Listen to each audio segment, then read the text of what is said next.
When it was first shown at E3 2006, Afrika wowed audiences with meticulously detailed animals and expansive environments. But it left players wondering just what kind of game it would be.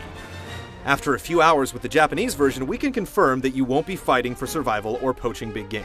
Instead, Afrika simulates the career of a wildlife photographer, observing animals and waiting for the right moment to take the perfect shot. Most days begin at base camp, where you can select gear, review photos, and check email for new missions. One ongoing mission simply requires you to snap a shot of each animal in the game, but you'll also receive more specific requests, such as documenting a giraffe's drinking stance or capturing a hippo's wide yawn. Shots are rated based on criteria such as angle, technique, and distance.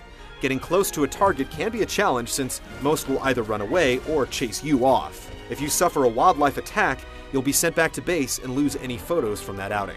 You'll also take on exhilarating assignments called Big Game Trophies. There are 20 in all, and the first requires you to get an action shot of a cheetah hunting gazelle. Racing alongside the cat in the back of a Suzuki Jimmy, you'll rapidly snap off a series of shots, and the game will identify the best one for submission.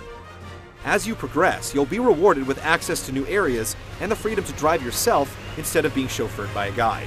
You'll also unlock several Sony brand cameras and lenses, each one convincingly modeled after the real thing, with an impressive range of features. You can tweak your focus, adjust shutter speed, shoot in black and white, and so on.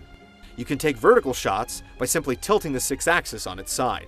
There's a lot to experiment with, and players who know cameras will be able to get the most out of the experience. There's also a variety of tools to purchase. Extra file storage lets you take more pictures per trip, tents let you camp overnight and avoid repeated drives to distant locations, and you can even purchase microphones and remote-controlled camera vehicles for use in later missions. Additionally, Afrika includes dozens of unlockable high-res photos from the National Geographic Library, and the Afrika Viewer as something of a bonus feature.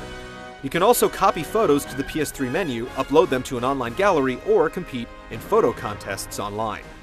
Afrika's in-game fauna is remarkably lifelike, with detailed textures and animations that show off every twitch and muscle.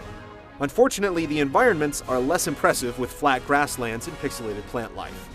And while expeditions are complemented by a surprisingly majestic soundtrack performed by the Hollywood Studio Symphony, curiously there's no spoken dialogue, despite characters moving lips to match.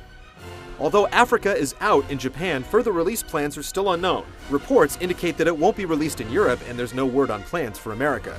While a game about photography isn't likely to be a blockbuster, Afrika does fit Sony's mature and diverse portfolio, and could just find an audience in the West.